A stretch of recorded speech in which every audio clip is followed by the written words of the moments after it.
Olivet University, founded by controversial South Korean pastor David Jang, has lost its license to operate in California. The California Bureau for Private Post-Secondary Education ruled the institution failed to meet basic educational and administrative standards. A judge's decision cited poor record-keeping and insufficient educational offerings, which magnified existing concerns about the university's compliance. Olivet is seeking a religious exemption to continue operations, emphasizing the importance of their faith-based education model. They are appealing the decision and claiming external bias against the institution, which they believe is unfair and unfounded. Representatives argue that the license revocation is rooted in a broader dispute involving ideological differences and conflicting interests. This dispute is particularly with the current owners of Newsweek, who have publicly clashed with university leadership over various issues, including editorial direction and institutional values. The decision comes after years of legal and public scrutiny. The case has been closely followed by both the media and the public, highlighting the widespread concern over the integrity of financial institutions and educational entities. In 2020, Olivet pleaded guilty to conspiracy and fraud charges for falsifying loan documents to secure $35 million in funds.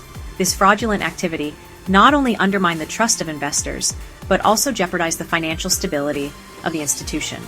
Additionally, the university has faced lawsuits from former students who allege unpaid labor and restrictive conditions on campus. These allegations have sparked a broader conversation about student rights and the ethical responsibilities of educational institutions. New York authorities also sanctioned Olivet for financial mismanagement and violations of nonprofit regulations.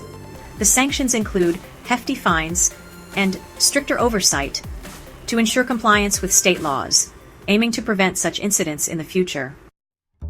Critics of Olivet view the license revocation as overdue, given its history of scandals and controversies that have plagued the institution for years. They argue that the university has repeatedly failed to address serious allegations. Advocacy groups and former students argue that the university's systemic problems include exploitative labor practices, financial fraud, and a lack of transparency. They believe that these issues have been ignored for far too long, causing harm to both students and staff. However, supporters claim the decision undermines a vital religious institution, asserting the university is being unfairly targeted by politically motivated entities. They argue that the revocation is part of a broader agenda to suppress religious education. They maintain that Olivet's mission to provide Christian education is being unjustly hindered. Supporters emphasize the positive impact the university has had on countless students, fostering a strong sense of community and faith.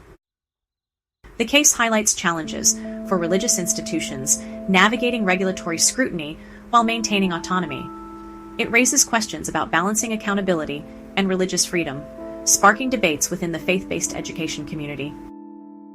For more Christian news, subscribe to our newsletter,